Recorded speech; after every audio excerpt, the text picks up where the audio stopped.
this area was known as the crypt.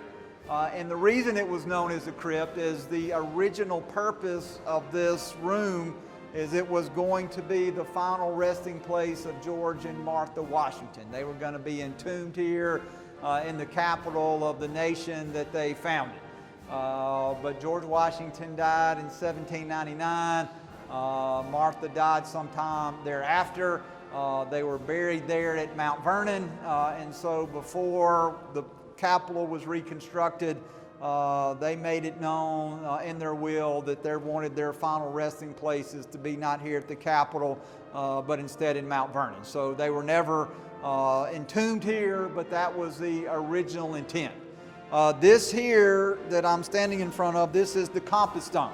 And so when Washington, D.C., the city was originally laid out, the center of Washington was the center of the United States Capitol.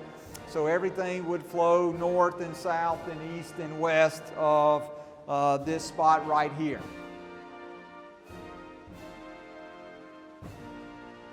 This was, again, the original House chamber. At the time, the rostrum would have been right there where that sign says, "No staff-led tours beyond that point." And so that would have been the rostrum. It would have faced back this way. And then the desk, because that's when we had desks, the desk would have been facing all the way toward the back. You see that the room is built for acoustics. There's actually a couple spots, and I saw some folks a minute ago where you can stand in one spot and you stand in a corresponding spot on the other side, and you can talk very quietly and you can hear the conversation. Again, this was built at a time before we had microphones and things like that that could amplify the conversations. And so anything that was spoken, you had to speak loudly, and you had to speak hopefully in a room like this that had good acoustics that could amplify that conversation.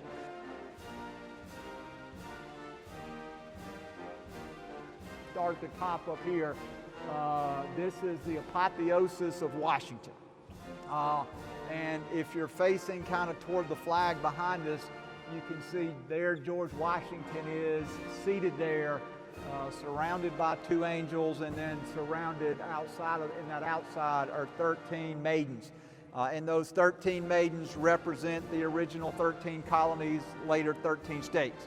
And this is designed to remind us or to picture George Washington looking down from heaven on the nation that he helped found. And so this was created by a guy whose last name was Bruniti.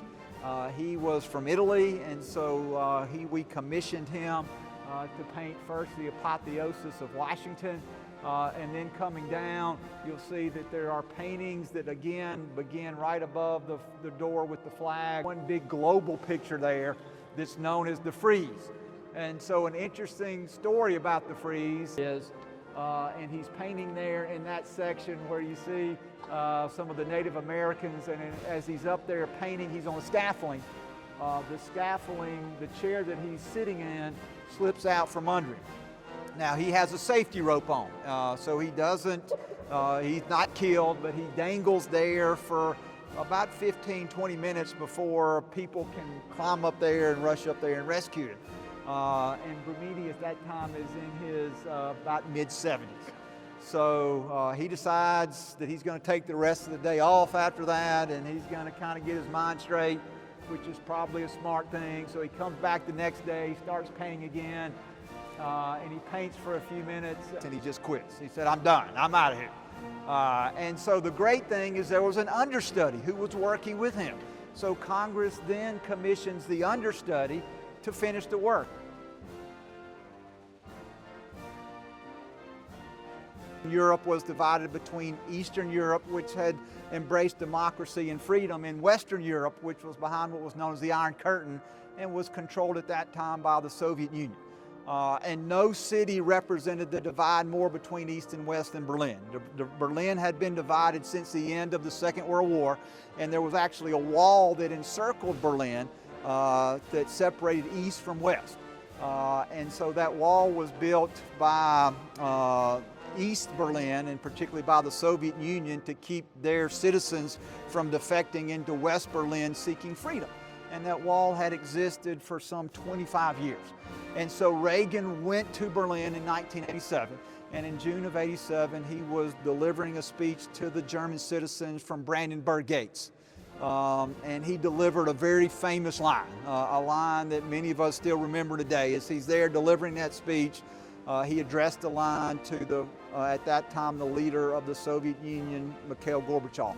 And he said, "Mr. Gorbachev, open this gate.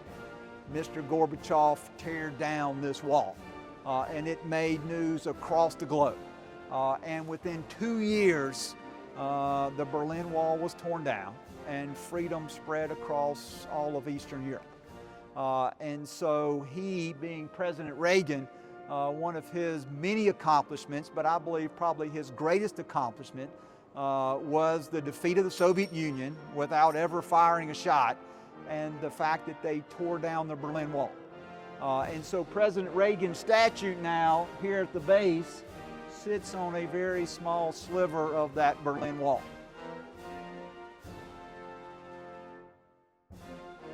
Have everlasting life. And then on the other side we've got John 14:6. And John 14:6 was not one that I learned in Sunday school, but John 14:6 said, Jesus said to him, "I am the way, the truth, and the life. No one comes to the Father except through me."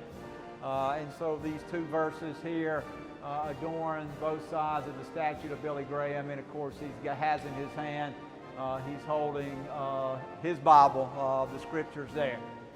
So this is again one of the newer statutes, but it's a statute that I think is someone very special and someone who truly deserves to have a place here in the United States Capitol.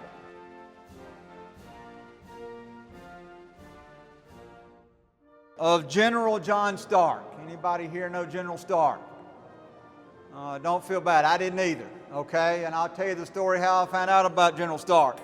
And so last January, when the president got sworn in, there were a lot of people from Mississippi who came up for the president swearing in. If you remember, because of the cold weather and because of security threats, that swearing in, the inauguration of the president, got moved indoors. So a lot of people who were here expecting to get to see that event weren't able to.